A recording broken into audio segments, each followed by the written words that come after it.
You are now about to witness the strength. O propósito é um termo que vem ganhando relevância neste mundo cada vez mais líquido. Vivenciamos problemas que impactam nosso globo e ainda assim vemos empresas se beneficiando de suas oportunidades digitais. Como criar valor deste caos de transformações? A transhumanização seria um caminho para gerar os novos relacionamentos com os clientes? Podemos verificar que a busca é cada vez mais por experiências mistas entre a realidade e o virtual. E as relações não serão entre humanos, mas através de assistentes pessoais. Por isso, você ou sua empresa estão preparados para lidar com este novo cenário de um ecossistema de inteligências artificiais? Pois é. Cada vez mais, os processos cognitivos serão orientados pela aprendizagem das máquinas e tudo será conectado pela internet, a internet das coisas.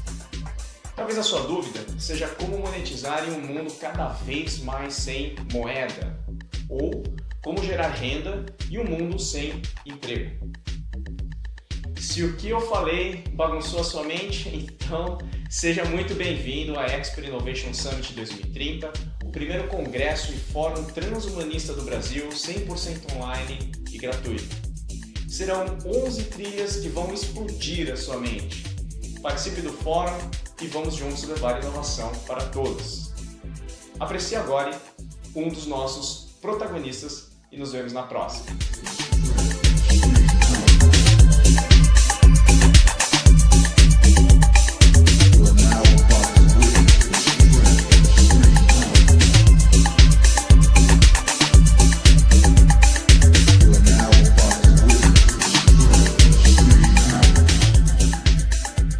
Boa noite, meu camarada Paulo Carvalho. Como é que vai, meu amigo?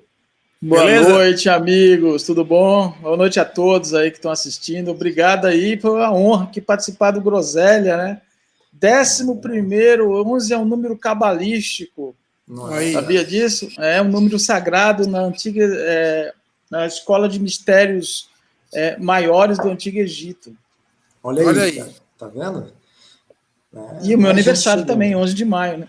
11 de maio, 11:05. Mais gente chegando aí. Patrícia Bahia, boa noite. Larissa Gurjão também, tá aí.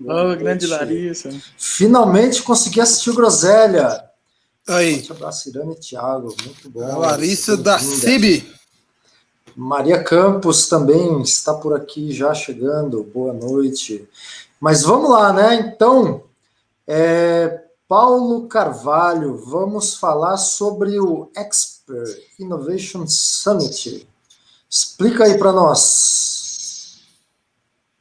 O Expert Innovation Summit foi, vamos dizer assim,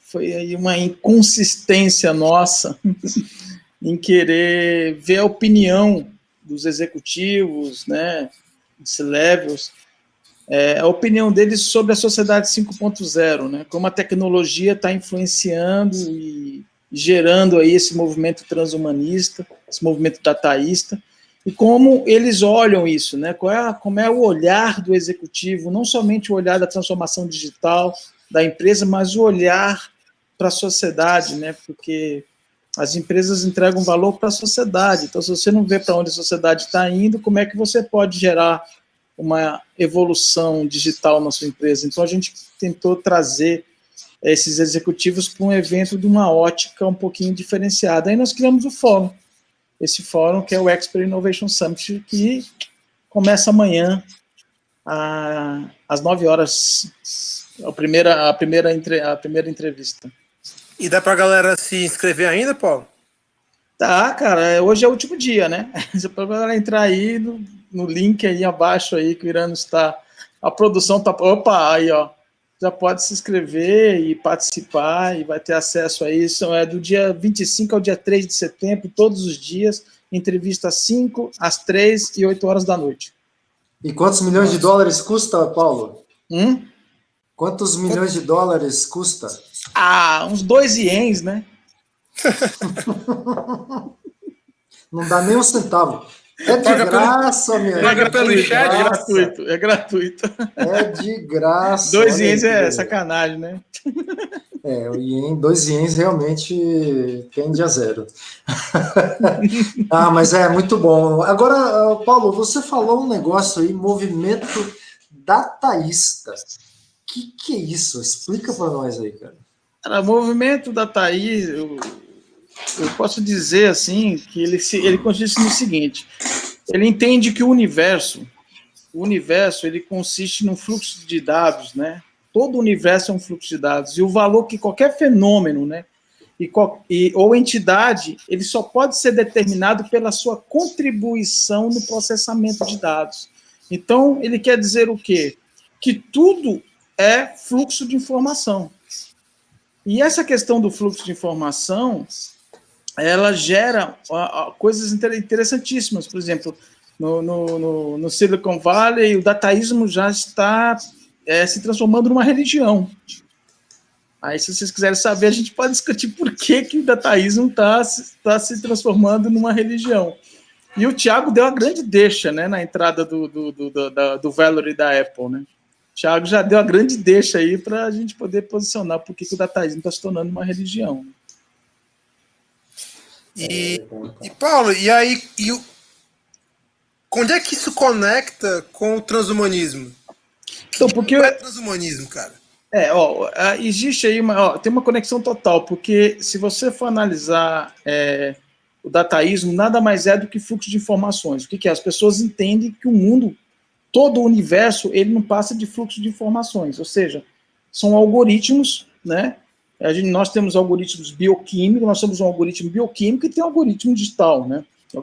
Agora, na questão do transhumanismo, porque o transhumanismo, o que ele viu? Ele viu o seguinte, que ele gerou, o transhumanismo, na verdade, é um movimento intelectual que visa o quê? Ele visa transformar a condição atual da humanidade através do desenvolvimento de tecnologias emergentes.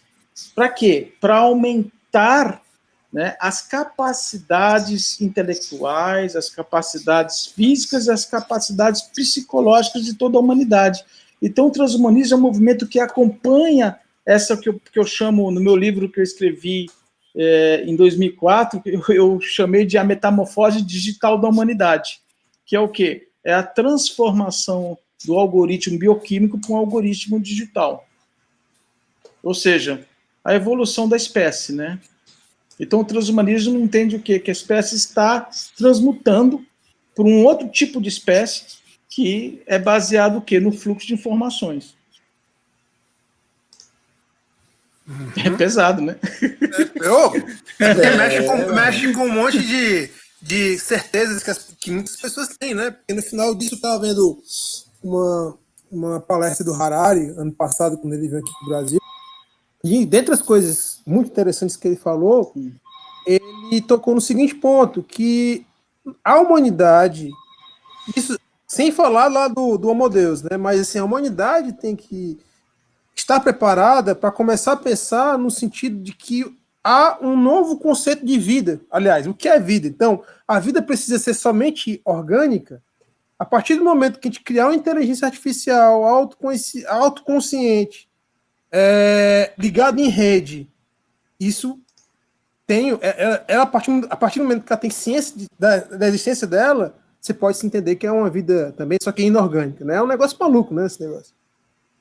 Exato. O que a gente posiciona também na questão principalmente do transhumanismo, porque, na verdade, se você for perceber, Thiago, nós já estamos muito dependentes dos algoritmos digitais, né? Não no sentido de absorvermos o conhecimento, né, mas também a gente pode dizer que nós estamos dependentes dos aparelhos digitais que nos fornecem dados, entendeu? E nós também fornecemos dados para esses aparelhos. Então, no momento que você faz um post, no momento que nós estamos gravando esse vídeo, nós estamos fazendo parte do quê? De um movimento dataísta. Por quê? Porque nós estamos colaborando com o fluxo de informação. Tanto é que o slogan do dataísmo é liberdade de informação. Entendeu? E isso provoca o quê? À medida que nós ficamos mais dependentes da informação, mais nós vamos querer velocidade interatividade e integração em tempo real. E para isso nós vamos precisar interagir com equipamentos físicos junto com o biológico, né? O biohacking aí tem uma série na Netflix que é Seleção Artificial, em que a turma tá fazendo biohacking na garagem, né, cara? Os caras usando CRISPR para poder alterar o cara física de uma maneira, sim, o cara tá lá, o cara vende kits, cara. Se eu quero comprar, o cara manda para mim. Negócio maluco, né, bicho? Também. Tipo um Arduino, só que para você fazer edição genética, né? Tipo isso. Aí você imagina o quanto isso pode ser perigoso, porque no final das contas... Aliás, tem... onde é que eu vi isso? Tem alguma coisa de filme ou série que aborda isso, né? Que a galera faz umas mutações genéticas, assim, de você inserir... putz, agora me fugiu, cara, completamente o que era, mas tinha alguma coisa assim, que você insere algum elemento, tipo plasma sanguíneo, sei lá o que era, que isso, com o tempo, vai substituindo o seu DNA e você acaba virando outra coisa, né? Assim, mas não é a mosca não, né, cara? Não era mosca não, era mais moderno, mais atual, me fugiu agora, nossa.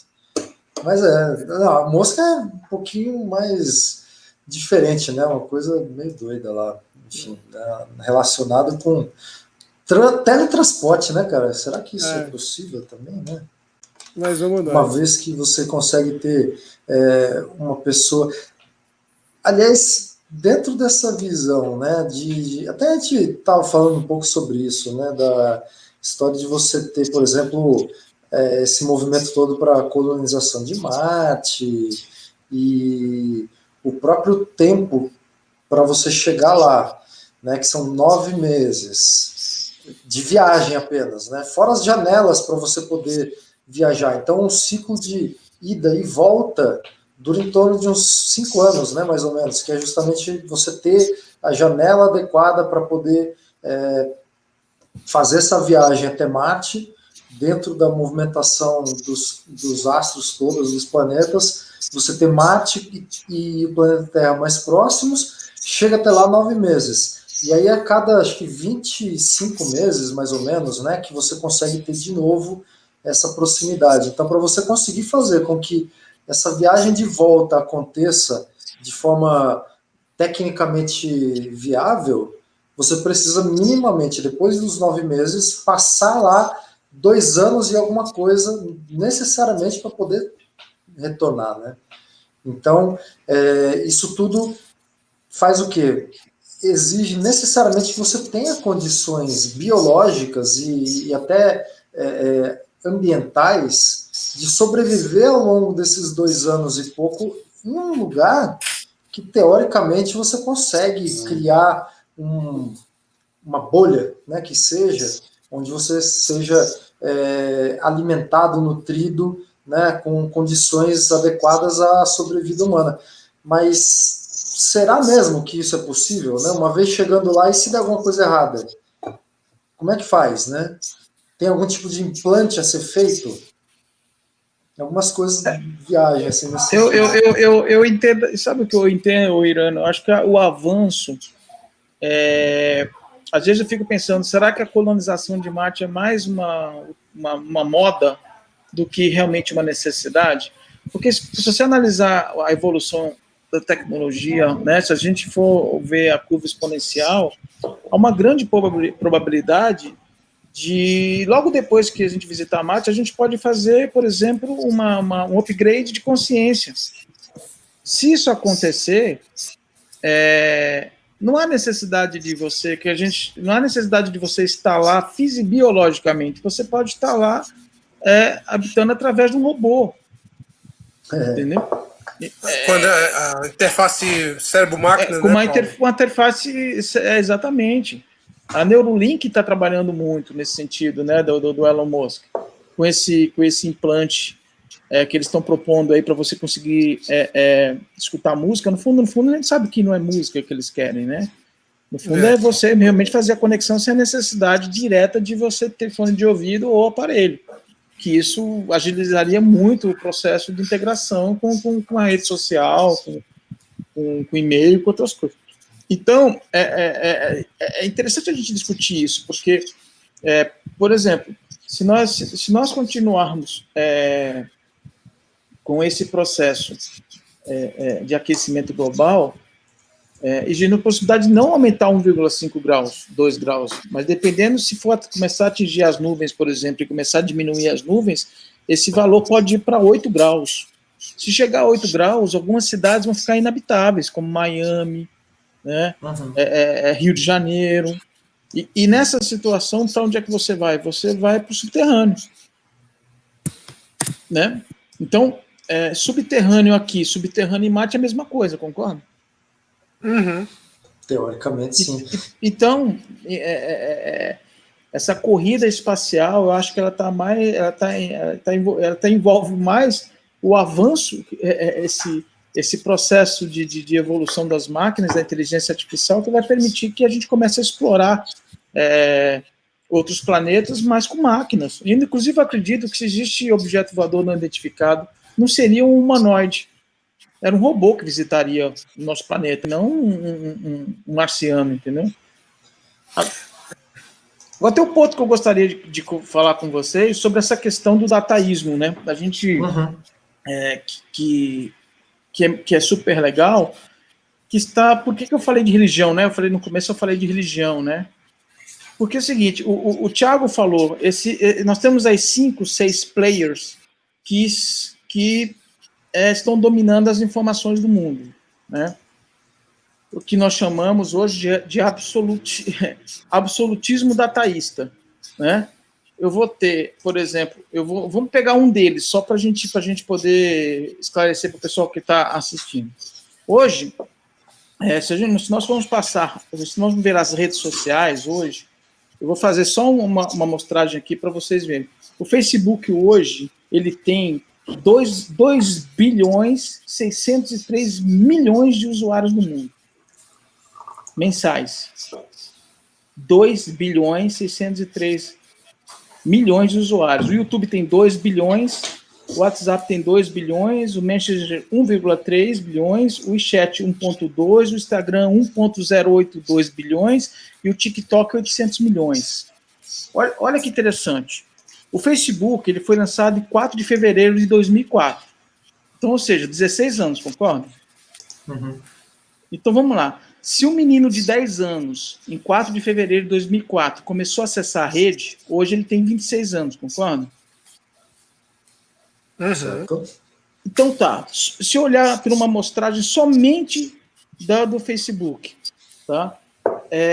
Esse espectro, esse menino de 10 a 26 anos, quantos meninos de 10 e 26 anos, hoje, desses 4,440, esses 2 bilhões e 603 milhões, existem na rede que têm padrões muito próximos de comportamento, de gosto musical, de gosto por artes, né?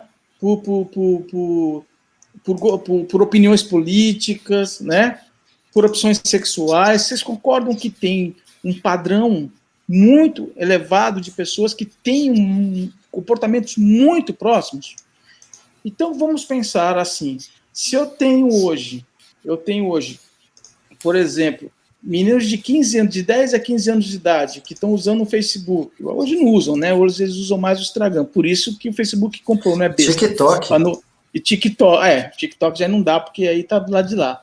Mas o Instagram ainda é uma ferramenta que a molecada usa mais que o Facebook. Mas ele só migrou, né? Vamos ser honestos, só migrou. Migrou. Então vamos lá, se eu tenho uma amostragem da vida desses usuários, então eu tenho uma possibilidade muito grande, através de machine learning, de detectar o que esse cara vai fazer, o que vai acontecer com esse cara por conta dos padrões de pessoas humanas que tiveram praticamente o mesmo comportamento, independente de onde que está no mundo. Então, vai ser muito mais fácil você chegar para um Google, para um Facebook, e perguntar se aquela namorada que você saiu hoje pode rolar alguma coisa, ele vai dizer, cara, não rola, porque ela gosta de outra menina. Tu tá entendendo?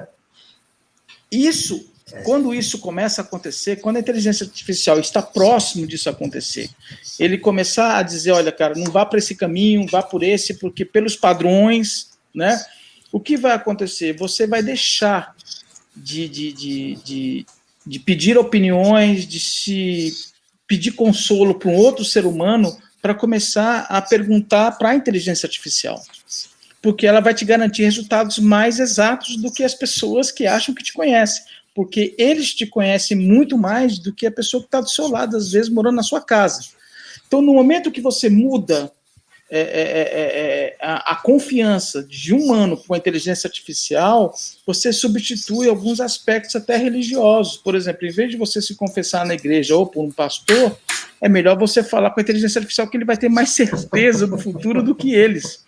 E quando isso começa a acontecer, então a inteligência artificial começa a entrar num processo que a gente chama de cultura de cultivo, que é muito utilizado, a gente usa muito na inovação, né? Cultura de controle, competência, colaboração e cultivo. Só que o cultivo vai ser muito forte, porque eu prefiro me relacionar com essa inteligência artificial porque ela propõe um futuro mais assertivo do que outros seres humanos. E isso está fazendo com que as pessoas confiem mais nos dados do que nos próprios humanos. E é um grande perigo, porque isso está se transformando numa religião. E, porque, Paulo, outra coisa, né? Quem são os donos dessas inteligências artificiais? Né? E é isso que eu falei, que eu chamo de absolutismo dataísta. Então, nós tínhamos um modelo, um sistema de rede, que é o sistema democrático, e um sistema de servidor concentrado, que é o socialismo, e nós temos um sistema democratizado, que seria os servidores, né, em rede, que é o sistema capitalista, mas tudo é fluxo de informação. Hoje, a Bolsa de Valores, na Nasdaq, ela só precisa de 15 minutos para dizer quanto é que vale, quanto vai valer as ações da sua empresa, independente de qualquer evento mundial, desde um vulcão, um coronavírus, qualquer coisa. Em 15 minutos, eles já conseguem detectar qual vai ser a influência dentro das ações da sua empresa. Então, ou seja, hoje nós já temos isso já está acontecendo no mundo, entendeu? Isso é fato. Então, no momento que eu tenho uma concentração de dados, eu pergunto, poxa, se os meus dados estão concentrados no Facebook, no Google, na Amazon, não digo nem tanto na Apple, mas a Apple também tem muita informação. Tem muita coisa. Mas no momento que esses caras estão comandando essa informação, esses caras vão ser esses mestres dessas religiões. Por quê? Porque quanto mais fluxo de informação você passar, mais eles vão ter certeza do futuro de cada um aqui. Aí eu pergunto, se o dataísmo prevalecer e você confiar mais nos dados, na grande base de dados, né, das inteligências artificiais do que nas pessoas, automaticamente você vai desejar essa metamorfose que aconteça o mais rápido possível. Você sair do estado biológico para o estado digital. Entendeu? E isso é um negócio que vamos dizer assim, que nem fala o Smith do Matrix, né? É o som da inevitabilidade, né? Por quê? Porque hoje eu não consigo processar tantas informações, mas nós temos o computador quântico entrando aí, né? Sim. Que quando ele tiver comercial e operante, e a gente não sabe, todos os grandes players já têm computadores quânticos rodando justamente para isso.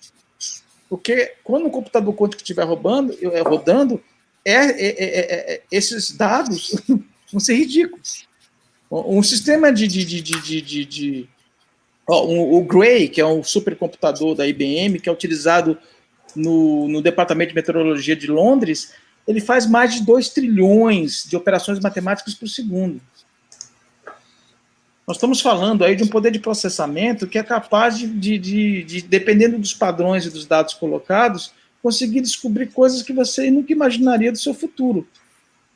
Então, isso já vai estar já disponível para a gente começar a ter oráculos nas nossas inteligências, nos nossos assistentes pessoais, né? Nesse ponto aí, Paulo, engraçado. Tem um outro uma série da Netflix que fala sobre dados. E para pegar um exemplo assim, um tanto quanto inusitado, o protagonista é um cientista de dados, ele vai pelo mundo inteiro colhendo exemplos disso, né? Ele vai para Londres e ele vai lá na estação de tratamento de esgoto e ele pega uma amostra do rio Tâmisa lá. E os caras explicando, cara, com essa amostra aqui, a gente sabe que o consumo de antidepressivos aumentou desde o Brexit. A gente sabe as drogas que são consumidas pela população durante a semana e no fim de semana. Então, assim, hoje a gente tem um ferramental absurdo, né, que está dizendo. E isso evolui muito rápido, de uma maneira que a gente pode... Aí vem a questão da ficção científica, né? Você falou também do Matrix e tudo mais. E quando você estava falando do dataísmo, para mim veio muito forte duas referências. A primeira, Admirável Mundo Novo, do Huxley. Sim, que é aquele com certeza. Tem aquele Ótima referência. todo, né, em relação ao Deus Ford, né, que representa as corporações, no final das contas, né? Que outra religião em torno disso, né? E o mundo cyberpunk que o William Gibson concebeu na trilogia Sprawl, né? De você ter um mundo altamente tecnológico, ambientalmente um mundo lascado, né? Grandes super cidades, super corporações, e os ricos vivendo em estações orbitais na órbita do planeta Terra. Eu não vou entrar nem no detalhe, porque show. A grande pergunta, ó, um dia o cara perguntou para mim assim, Paulo, nós vivemos no Matrix? Eu falei, olha, eu acredito que sim. Por quê? Eu vou dizer. Eu não vou entrar em detalhes da lei de Belfort, né? Mas a lei de Belfort implica o quê? Se você pegar uma amostragem do número 1 a 990 mil e buscar aleatoriamente, você vai perceber que 30% dos números começam com o algoritmo 1 e 17% com o algoritmo 2 dentro de uma base logarítmica decrescente. E esse padrão se repete em tudo. Então, existe um padrão que se repete em várias situações que ninguém entende por que esse padrão existe. Então, eu vou fazer uma brincadeira aqui de matemática com vocês. Pode ser? Pode. Para a gente deixar um negócio mais não tão pesado. Ainda está apocalíptico. Eu vou lá. Irano, teu pai nasceu no século XX, né? Sim, com certeza. Certo. Sim? Sim, sim. Tá com a calculadora aí perto. Eu vou te fazer uma pergunta. É possível você... Olha, uma pergunta básica. Uma operação matemática de soma, onde eu não tenho as duas parcelas. Eu conseguiria adivinhar a soma sem ter as parcelas? Meio difícil, né? Se você tiver o resultado e a origem... Não, eu não tenho o resultado, e não tenho... Eu vou adivinhar o resultado sem ter as parcelas. Você acha que é possível isso? Sim, possível. Então vamos lá, vamos fazer um exercício matemático aqui. Você sabe, teu pai nasceu no século XX, né? Então, ele nasceu em 1900 alguma coisa. Exato. Concorda? Não fale nada. Então faz o seguinte, pega os dois últimos algoritmos da data de nascimento dele e soma com a idade que ele fez ou vai fazer esse ano. Não me deu o resultado, só faz a soma. Sim. Somou? Ok. Posso dar o resultado? Sim, diga. Faz um pensamento aí, pensa nesse número aí. 120. Exatamente. Acertei? É isso aí. Ou seja, eu não conheço seu pai. Alguém consegue sacar essa brincadeira ou não? Vamos deixa o pessoal aí pensar como eu consegui descobrir. Então, o que acontece? São padrões. Essa brincadeira justamente eu fiz para mostrar. Olha, eu não sabia as parcelas e consegui. Por quê? Porque existem padrões matemáticos. Da onde que vêm esses padrões? Por que esses padrões existem? Então, se eu tenho hoje um computador quântico que pode simular um Second Life, com animação hoje, você viu Will Smith, as animações hoje são perfeitas, né? Sentidos, se eu tiver um implante dentro do meu cérebro, eu consigo ter todos os sentidos, então eu consigo criar uma realidade muito parecida, daqui a pouco a gente vai nos ter realidades muito parecidas com a nossa, do dia a dia, com computadores quânticos, óbvio, né? Quando a indústria de game descobrir a computação quântica, nós vamos ter realidades muito próximas das realidades que nós estamos vivendo hoje, tanto com sentimentos, com morte, com doença, entendeu? Com tudo que a gente tem direito, com todas as regras que um jogo real poderia ter. E Matrix, o que é? Um conjunto de simulações. Uhum. Simulações que deram certo e simulações que não deram certo. Eles buscam equilíbrio. Então, por que não estamos vivendo uma simulação? Existe a possibilidade. Mas simulação, o jogo não morre. Como não? Pode.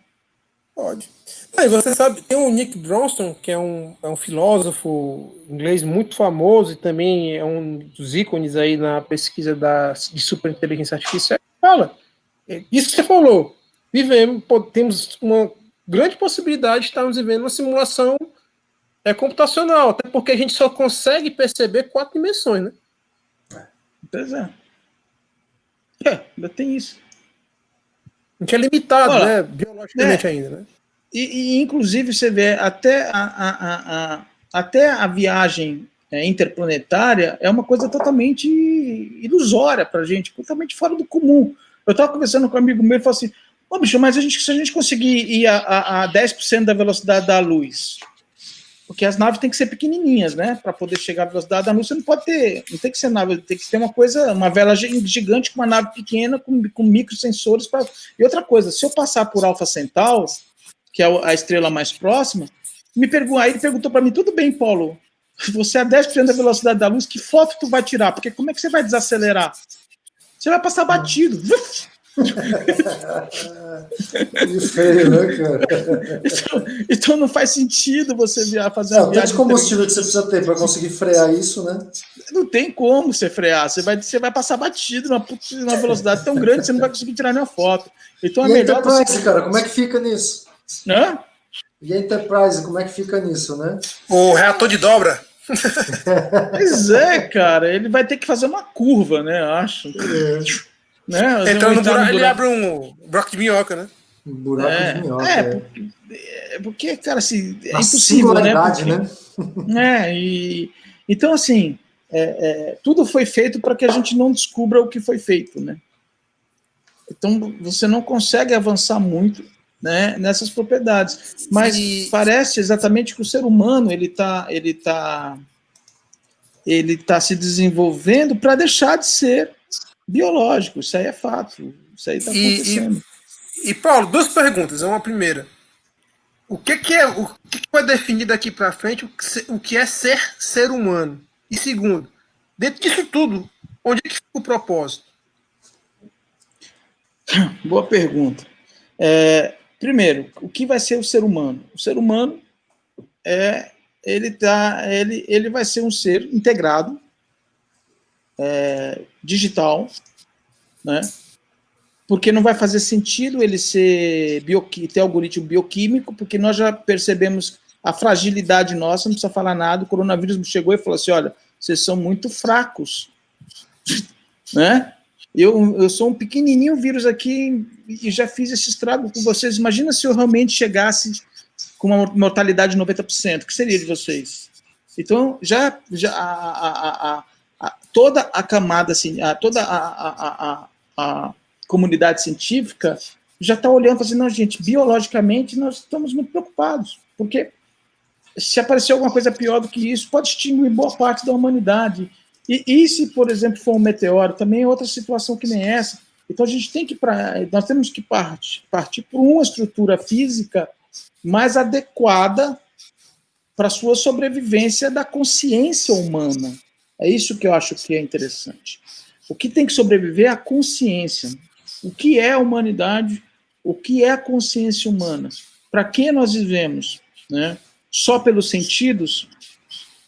No momento que os sentidos não forem tão necessários, né, por conta do aprimoramento, você vai poder sentir coisas sem precisar comprar assim, uma maçã, mas você pode comer um alimento que vai ter o mesmo sabor. Então, os sentidos já não vai ter mais valor. Então, o que você vai querer? Neuralink, né? Se você ouve uma música sem, de fato, ouvi-la, você vai sentir um gosto sem necessariamente comer alguma Exatamente, coisa ou provar. exato, Você Irã. vai ter o estímulo cerebral equivalente àquele gosto, quer dizer, aí é a Matrix Que é propriamente. aquela cena lá que o cara que trai eles no primeiro filme disse assim, cara, eu sei que esse bife não existe, mas Pois é. ele é macio. Mas eu quero, porque eu estou sentindo, eu quero sentir esse gosto. É a mesma coisa. exato. Então vamos olhar para o propósito, para responder a segunda pergunta sua. Qual é o objetivo da humanidade desde quando ela se tornou Homo sapiens, né? Procriação e imortalidade. Concorda ou não? Preservação da espécie, né? Aí a imortalidade faz parte disso. Pois né? é. Agora, se eu perguntar para você, se você conseguir chegar à imortalidade, o que você vai fazer depois de 300 anos da sua vida? Quando você tiver com 200... Teve um filme francês que fez uma abordagem em cima disso. Quando você tiver 255 anos, quantas profissões você já teve? Qual é o sentido da vida? Então, até a imortalidade em si, ela começa a perder o sentido. Então, o propósito, no fundo, é o legado que nós queremos deixar para a humanidade. Então, é algo que nós podemos fazer hoje, que as gerações, independente se forem biológicas ou digitais, vão poder chegar e falar assim, poxa vida, aquele cara contribuiu para o fluxo de informações para que hoje a nossa humanidade esteja nesse ciclo, entendeu? De evolução. Então, o propósito está muito atrelado ao que você... Na verdade, eu faço até aquela perguntinha básica, quando eu dou as palestras, eu sempre falo, quais são as datas mais importantes da sua vida? Vamos falar, quando eu casei, quando eu divorciei, quando não sei o quê. Eu falo assim, as datas mais importantes é quando você nasceu e quando você descobriu para que você nasceu. E quando você descobre para que você nasceu, você chega e faz um trato com a sociedade. Fala assim, olha, eu nasci para fazer isso pela sociedade e não somente para que eu consiga acumular riqueza para ter uma vida pífia e limitada, porque você ficar rico e não fazer nada pela sociedade, você tem uma vida limitada, né? Que não vai fazer sentido no futuro, vai ser um cara que foi rico, tal, mas o que ele fez? Nada, não vai ser lembrado por nada.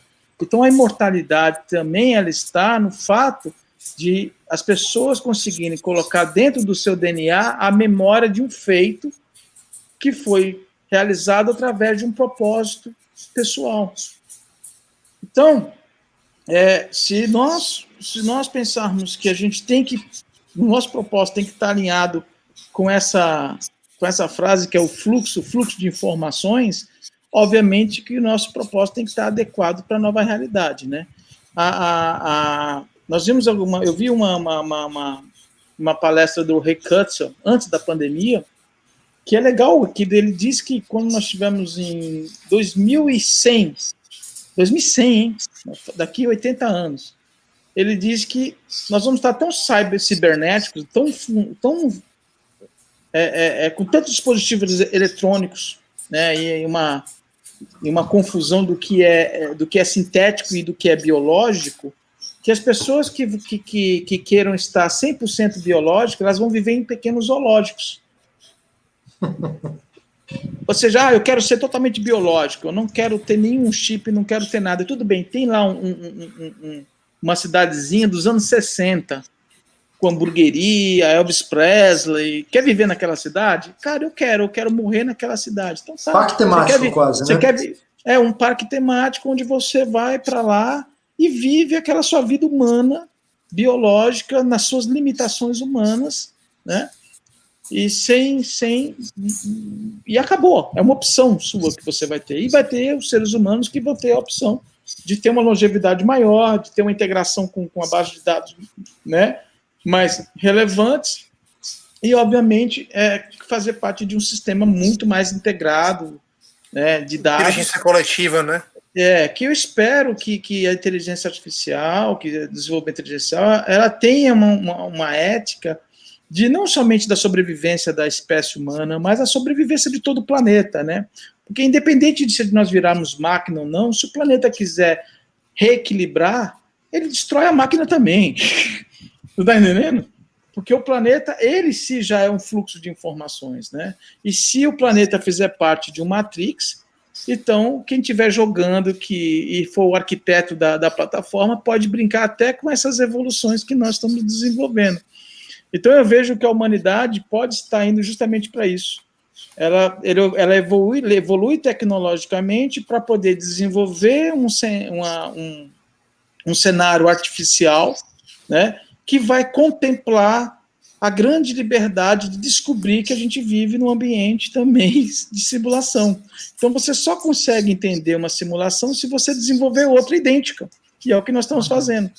Quando nós conseguimos criar uma simulação tão perfeita quanto a nossa vida, então nós vamos sim colocar em dúvida se a nossa vida faz parte de um simulador. E esse é o caminho da humanidade, é o caminho que nós estamos partindo. Sim. Pelo menos assim, meu posicionamento, né? Não, e quando você fala, por exemplo, desses tipos de vida, vamos colocar assim, do cara que prefere viver biologicamente ali, e as pessoas que preferem viver conectadas, né, no ambiente virtual, isso leva, por exemplo, para mim, já remete a um conceito de será que existe alma, né? A alma é a mente transportada para dentro de um ambiente virtual, né? Então, assim, meu corpo físico morreu, mas minha mente está preservada ali. Então, você aí conecta de novo lá com o dataísmo. Então, muitas coisas aí, questionamentos que acabam vindo a partir dessas coisas. Outro ponto que eu reflito bastante nos últimos tempos. Por que tem que ter esse ciclo, nascer, viver e morrer? Entendeu? E aí que você falou agora há pouco, tem a gente que está torrando uma grana séria para hackear esses algoritmos que estão aqui nos nossos organismos, que dizem que a gente tem que as nossas células têm que entrar num decaimento a partir de determinado ponto da nossa vida. Então, muda isso, cara, né? E aí você pode viver indefinidamente. Mas isso pode ser, isso pode ser só uma programação também, né, Tiago? Pois é, exatamente. O DNA não é programação? Obsolescência programada. O que você procura no DNA? Você reprogramar ele para que ele não mate a célula, não é isso?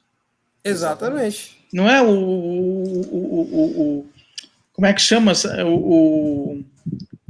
Esqueci. Que a gente, a arca da aliança, o santo grau, né? O santo grau é descobrir como reprogramar o DNA para que você não mate as células, né? Porque elas são programadas para se decompor. Não é que ela fica tão velha. Você poderia estar ali consumindo nutrientes e absorvendo que nem uma máquina, né? E depois você vai trocando peças por mais novas, você vai criando novas peças, vai recompondo o Lego e vai mantendo a máquina funcionando. Mas a gente não faz isso, a gente prefere desgastar a máquina até o final e desligar ela. Esse é o programa. O projeto aí que o Norberto, né, lá do Huracano, comenta, que é o projeto do russo, né, o Dmitry Itskov, que é justamente para vida eterna, né? Ele é o cara da X-Prize também, junto lá com Da Mendes? Da Mendes, será? Eu estava até pesquisando aqui, eu acho que ele tem alguma coisa. Existem vários projetos no mundo para essa reprogramação, da reprogramação. A vida eterna, né? Isso. Existem vários projetos em cima disso, trabalhando essa reprogramação. Agora, temos que definir alguns pontos também que são polêmicos, né? Que nem o Tiago falou, existe alma. Aí, na concepção da alma, a gente tem que entender qual é a concepção da energia, do que o organismo é feito, né? Entendeu? Então, se o organismo ele é feito, se existe outro tipo de bioplasma, por exemplo, né? Energia escura. Será que a gente tem energia escura? A bioplasma já foi detectado, né? Entendeu? Energia bioplasmática, né? Você não vê, mas ela está aqui e ela em volta. Os indianos chamava não era nem chakra, é akasha. Os indianos chamam a alma de akasha. Então eles entendem que é uma energia bioplasmática que ela é invólutra. Quando você morre, ela continua o caminho dela e isso e essa noção do que o Akasha sobrevive e o Akasha continua no universo é que dá a projeção de você, quando morrer, você não perde a sua consciência, porque a sua consciência ela é gravada em todo o seu corpo, em todas as células, e não somente na memória do coisa. Sim. Então, se você tem memória genética numa célula sua, então você... E se você tem uma estrutura bioplasmática que pode estar gravado memória sua, você tem consciência, porque só tem consciência quem tem memória. Quem não tem memória nenhuma não tem consciência de nada. Tanto é que quando você tem Alzheimer, o que você perde? Você perde a consciência do seu ser. Você chega ao ponto de não saber o que você é. Entendeu? Porque você não tem mais memória de como você executa suas funções orgânicas. Né? Então, se você... Na verdade, o problema é que não é que você perde a memória, você perde o índice para buscar suas memórias, né? O índice fica perdido. Então, o indexador, né? Às vezes, as memórias surgem. Mas é interessante isso, né? Esse paralelo com tecnologia, né? É um pouco a história até que o Norberto de novo faz aqui a provocação. A natureza é o maior banco de dados do mundo, são mais de 3,8 bilhões de anos de estratégias e informações. Bacana, então, tanto que bacana. A memória com a história do análise de carbono e análise das camadas da Terra, camadas de rocha e uma série de coisas que são utilizadas por quem estuda, né, geólogos e tudo mais, que buscam a memória da Terra por meio desses registros que ficam na natureza, né? Então é um pouco da história da biomimética, né, que é uma das coisas que é bem interessante. Tem outro ponto também interessante nesse sentido, que vale também colocar, é a questão do nosso componente eletromagnético, né? Porque o átomo ele é composto de elétrons, concordam? Sim. Existe um paradigma que vem desde 1932, se você pegar a maioria dos cientistas, eles não sabem responder isso, é o paradigma dos elétrons, os elétrons perdidos, né? The lost electrons, que é o quê? Quando você pega um átomo, dependendo, se tiver um elétron só é complicado, mas que tem mais de um elétron, 2 ou 3 ou 4, se você separar esse átomo e você olhar para ele uma vez, ele vai ter lá 5, 6 elétrons. Se você olhar para ele de novo, ele vai ter 3. Se você olhar para ele de novo, ele vai ter 6. Para onde que vão esses elétrons? Então, se os elétrons saem, se perdem, se você não sabe onde é que eles estão, então é porque pode existir, óbvio, que existe alguma coisa em paralelo para onde ele vai. Entendeu? Então, quando você percebe que os elétrons podem pular de um lugar para o outro, esse outro lugar foi identificado, os cientistas entenderam que poderia ser os universos paralelos. Né? E aí, quando a gente fala de universo paralelo, a imortalidade e a alma já começa a fazer mais sentido. Será que nós vamos para o céu, para o inferno, ou a gente vai para o lado? Ou seja, nós vamos para cima, para baixo? Não, nós vamos para o lado. Então, pode ser que quando a nossa estrutura de DNA colapsar, né, alguma parte da nossa consciência, ou bioplasma, ou elétrons, ele pule para um outro eu que esteja em outro universo. Dizem, né, os filósofos antigos, que toda vez que você tem um déjà vu é que um eu seu faleceu. E você incorporou uma parte dele. Ou é uma falha na Matrix, né? Que é uma falha na Matrix. A falha do invadindo o sistema, né? Exatamente, porque alguém invadiu um sistema do outro, entendeu? Até porque, no fundo, os irmãos não, agora as irmãs, né, que eles transexuaram, eles viraram transexuais, elas dizem uma coisa super interessante. Nós fizemos um filme de um Matrix, somente. Eu achei super legal uma entrevista que eu vi dela das duas, dizendo justamente isso. Olha, nós fizemos um filme de um Matrix. Existem várias simulações de Matrix dentro do mesmo contexto, entendeu? Não só as simulações que deram certo ou errado, mas simulações que estão rodando em paralelo. Então, existe uma grande possibilidade disso tudo. E aí a gente volta também para a religião, que não está errada a religião em conceber que existe Deus. Por quê? Porque se existe, que nem falam os maçons, né? Se existe relógio, existe relojoeiro. Então, se existe um cenário, existe alguém que criou o cenário. Quem é o arquiteto, né? Quem é o arquiteto? Quem é o arquiteto? Tá entendendo? Então faz sentido também você entender que as religiões não pecaram e também está perto desse segredo, né? Que é compreender quem é o arquiteto. Se você olhar, por exemplo, a Cabala hebraica, hoje está bom, né? Que a gente está bem diversificado, vocês estão dando a liberdade para a gente diversificar, porque eu acho que tecnologia física vamos dizer assim, filologia, né, que é o estudo das religiões, né, filologia, é muito interessante você conseguir quebrar. Se você olhar a teoria das cordas, o que a teoria das cordas fala?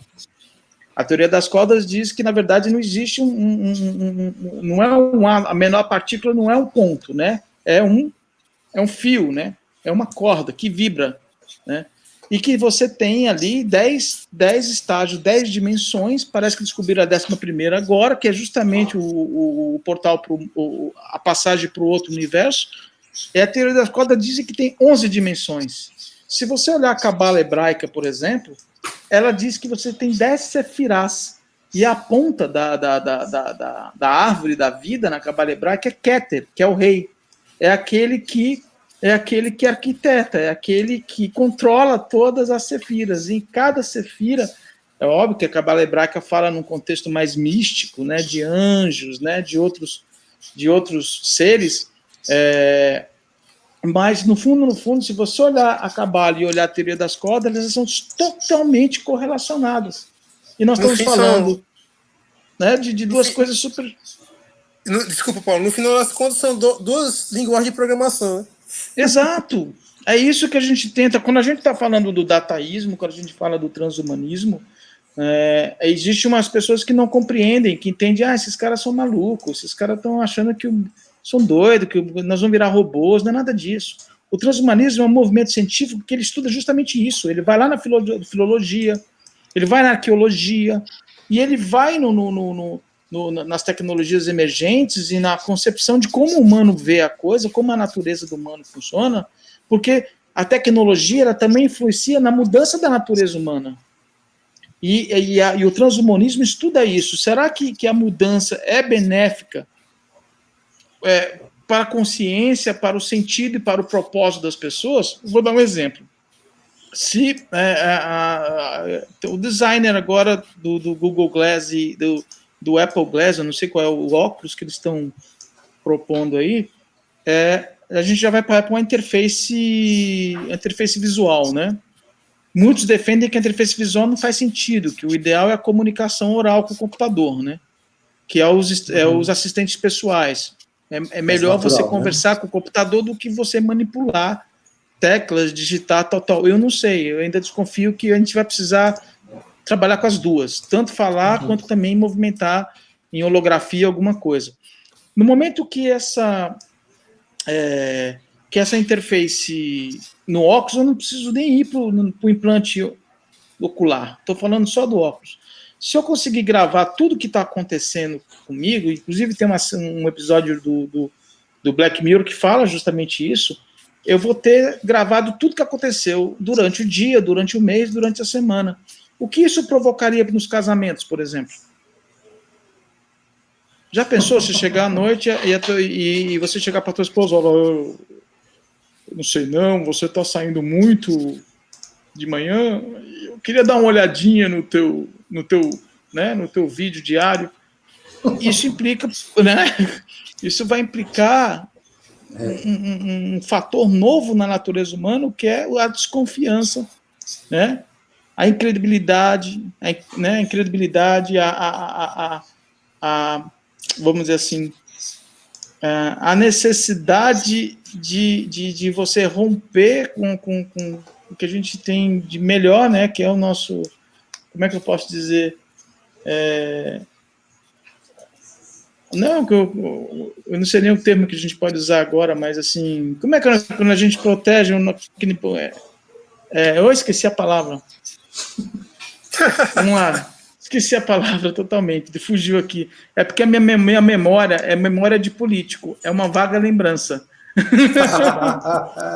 Privacidade, tá vendo? Foi só lembrar do Privacidade. político que volta.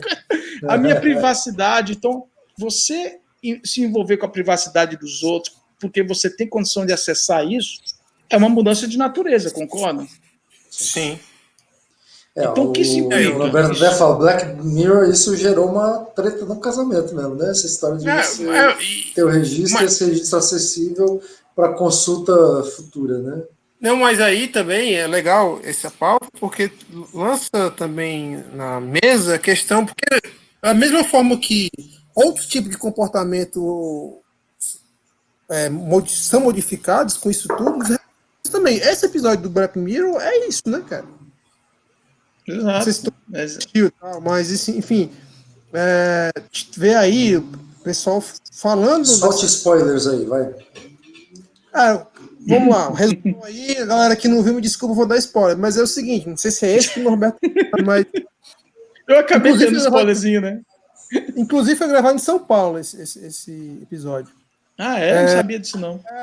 São dois amigos, os caras lá e tal, e eles começam a interagir num ambiente virtual jogando videogame. Então eles usam avatares, né, lá no jogo e tal, que era um jogo que eles jogavam no passado e tudo mais. E essa versão era imersiva, né? E aí os caras iam para um ambiente virtual e tal. Só que aí eles começaram a desenvolver um relacionamento afetivo no mundo virtual. E um deles era casado, o outro tinha relacionamentos também no mundo real, entre aspas. E acabou que deu um problema danado no casamento de um deles, do cara que era casado e tal. E no final, todo mundo ficou feliz. Mas o fato é que essas coisas... Não dê spoiler, pô. Então, pois mas eu não disse o que aconteceu. Mas é isso, é isso que o Paulo está colocando também, né? Sim. Isso vai modificando o McLuhan, né? Falou muito disso, das ferramentas, da comunicação, das tecnologias, mudando comportamentos e o movimento contrário também, né? Então... É uma troca, né? Não tem jeito. Sobre o projeto lá do Dmitry Itskov, do russo, é isso aqui, ó. Avatar.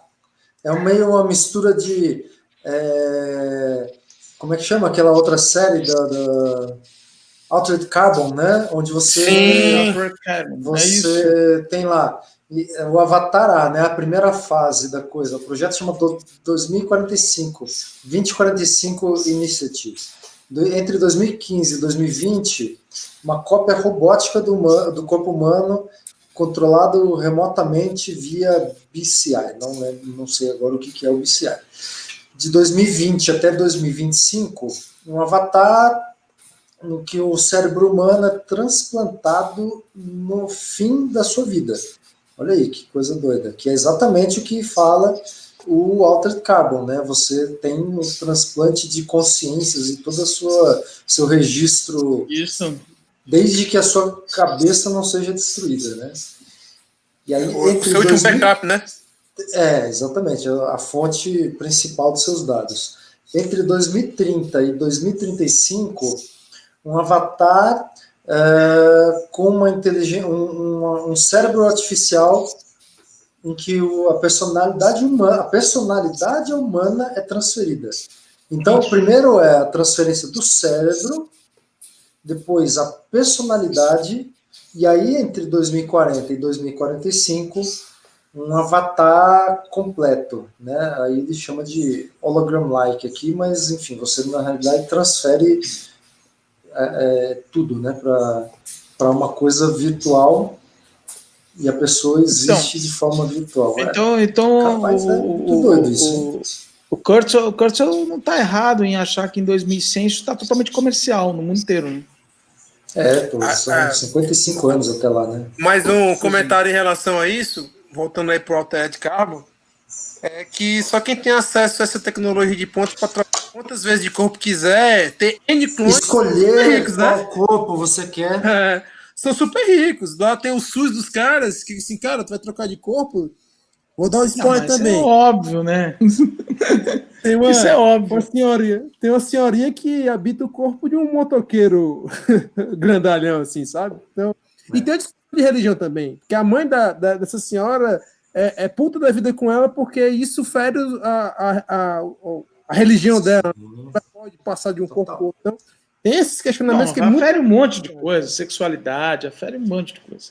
Né? Até porque quem não pode escolher pode voltar homem, pode voltar mulher, pode voltar criança, pode voltar velho, pode voltar o que for, o que tiver disponível na hora é o que vai. Você tá dentro do envelope, é muito doido esse seriado aí. Eu não assisti ele todo não, mas o primeiro episódio é um negócio bastante chocante. Não, assim. Eu assisti deles, eu acho, a gente não perde, né? Né, Thiago?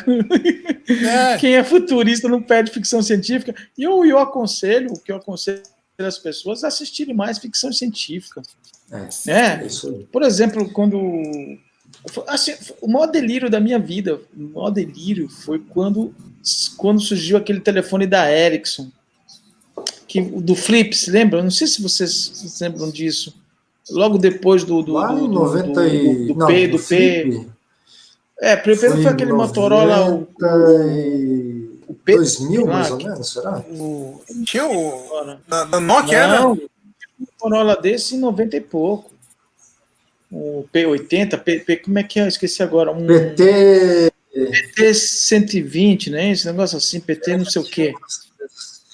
Então, mas o PT ainda não me satisfez. Quando você puxava aquele flip do PT, né, que ele virava aquilo ali, e o Exxon já fez um menorzinho mais parecido com o intercomunicador da Enterprise, do Capitão Kirk. Quando a Ericsson fez aquele pequenininho que ele virou, ali eu falei assim, valeu a pena eu ter assistido ficção científica.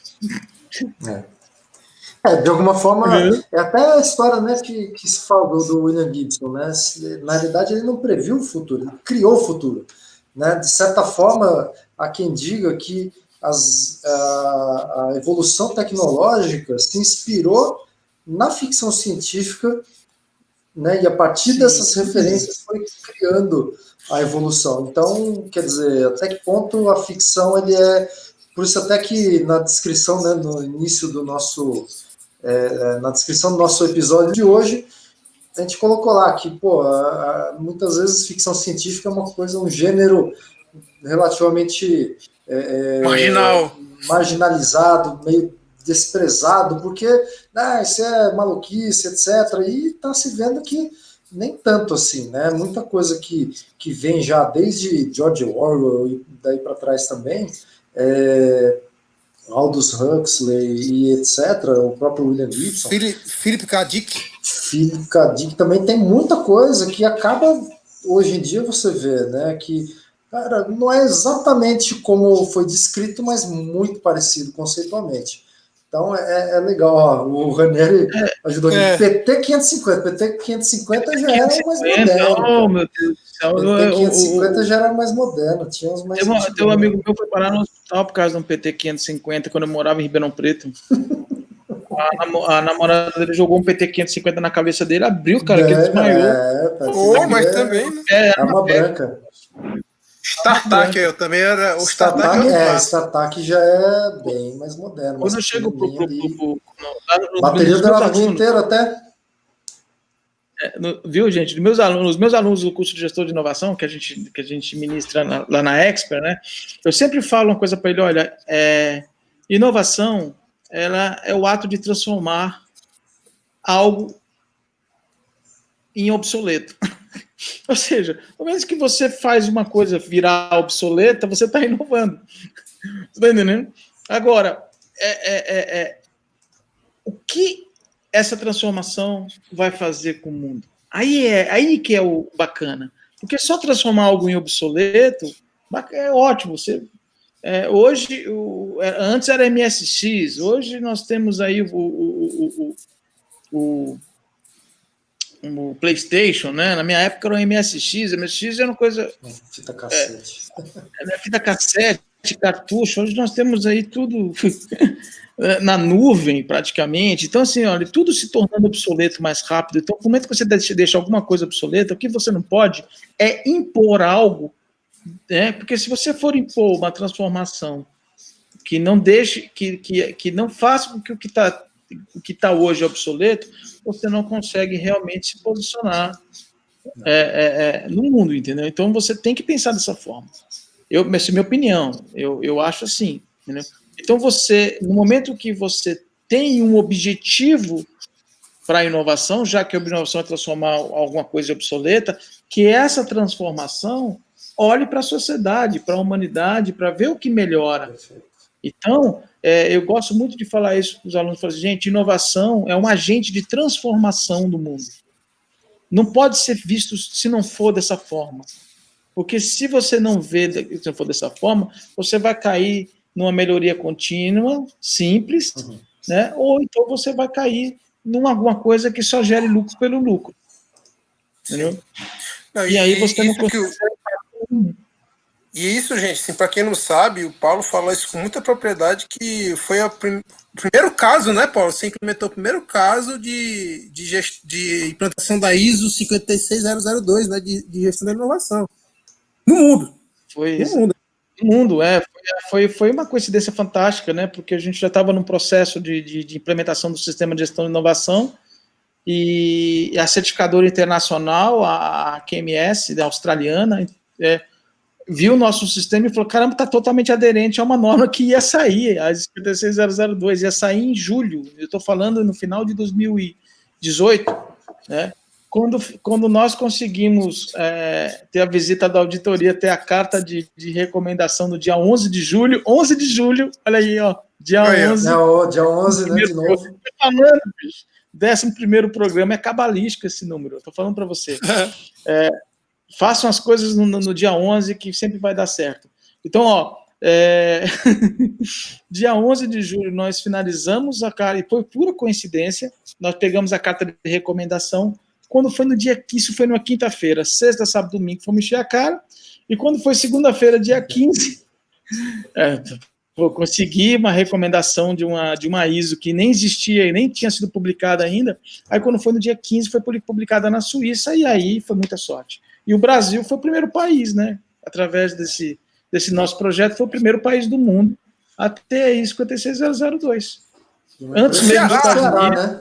Ceará. E o Ceará. Ceará, exatamente. Mas só nós mesmos, só vocês mesmos para dar valor para isso. A maioria não dá valor para essas coisas, não. Não, mas é incrível mesmo, é muito legal. Olha aí, o Norberto falando, ele nasceu em 11 de junho aí, ó, tá vendo? Rapaz, ele também, ó. Ele é da comunidade, dos 11. Agora, o Norberto aí não deve ganhar de... número 11, né? O Norberto não deve ganhar presente de Dia dos Namorados, né, cara? Porque aí cai do lado, né? Ali, né? Aniversário ou Dia dos Namorados, escolhe, né? Escolhe. Realmente, não tem jeito. Eu tenho que ter valor dobrado. Aqui a live sem querer. Já está na hora de encerrar, porque também temos aí 1h18 já, né? Puxa, falando aqui. Já foi 1h18. Nem sentiu. Se deixar, a gente ia rolando ainda. Então, deixa nós três aqui. Vamos lá, né? A gente vamos aterrissando aqui, né? Vai embora, né? Vamos aterrissando. De novo, lembrando todo mundo, amanhã começa aí o Expert Innovation Summit 2030. Né, inscrições aí até hoje, gratuito. Quem quiser participar, tem uma programação. Quantos palestrantes são, Paulo? São 30 speakers. E quem são? Fala alguns nomes aí. Cara, tem... Eu vou falar um em prol dos outros, mas uns que são mais conhecidos. Gil Giardelli vai estar no evento, César Taurion, Nepomuceno. Pô, tem bastante gente. O Maurício Longo. Acho que é Maurício Longo, nem me lembro agora. Tem várias pessoas aí, Mara Fernandes de propósito, Leandro Jesus, um dos fundadores da Elogroup, um dos fundadores da BPMP. Temos aí Elias Leite, presidente da Unimed, vai estar lá. Unimed Fortaleza. Alessandro Michele, diretor da Apvida, representando aqui a área de saúde junto com Elias, também vai falar sobre dataísmo. Então, ou seja, vai ter muita gente bacana no evento, os speakers muito legal. Eu fiz muitas entrevistas, né? E a minha entrevista vai ser essa aqui, eu já até falei, né? Olha que honra! Por vocês, cara. Eu falei assim, não, você tem que ser entrevistado por eles, pô. Vou participar do Groselha, né? Então o programa já vai ser, ele vai ser reeditado lá na minha participação também. Quem assistiu Groselha já pôde ver antecipadamente aí uma parte do X 2030, né? Do Expert Innovation Summit. Muito bom, Paulo, muito bom. Então, de novo, os links estão aqui para quem acho que deu tempo de anotar aí, né? Mas se não deu, expert.social, entra ali Innovation Summit 2030, tem a agenda, tem tudo ali. Façam suas inscrições, é de graça, é democrático, é aberto e vamos, enfim, Vamos nessa. aprender um pouco mais sobre futuros, né? Ó, Mauro Oliveira aí também, grande abraço, Paulo Professor Carvalho, Mauro. foi uma viagem interplanetária, com os pés na Espero que vocês tenham gostado. Parabéns aos fofos, Marcos e Thiago, parecendo a Marta Gabriel. Não é? Muito bom, maravilha. Patrícia Mara Teixeira, obrigado aí também a todos pela presença, pela participação, pela interação. Norberto, Ranieri, quem mais esteve comentando aqui coisas? Maria Alda, a galera do rock está em peso aqui, hein? Ranieri, Norberto, quem mais? Patrícia, Alda, Mauro Oliveira, Silvia Yanasmori. Quem mais? Flávio Martins. Flávio Martins, faz tempo que a gente não fala. Eita, o Flávio tá aí, caramba. Larissa Gurjão. Quem mais? Maria Campos, muito obrigado. Patrícia Bahia, mais uma vez, muito obrigado. Rodrigo Pereira também, que está toda semana aí, junto com o Ranieri, né? Exato. Frequência assídua.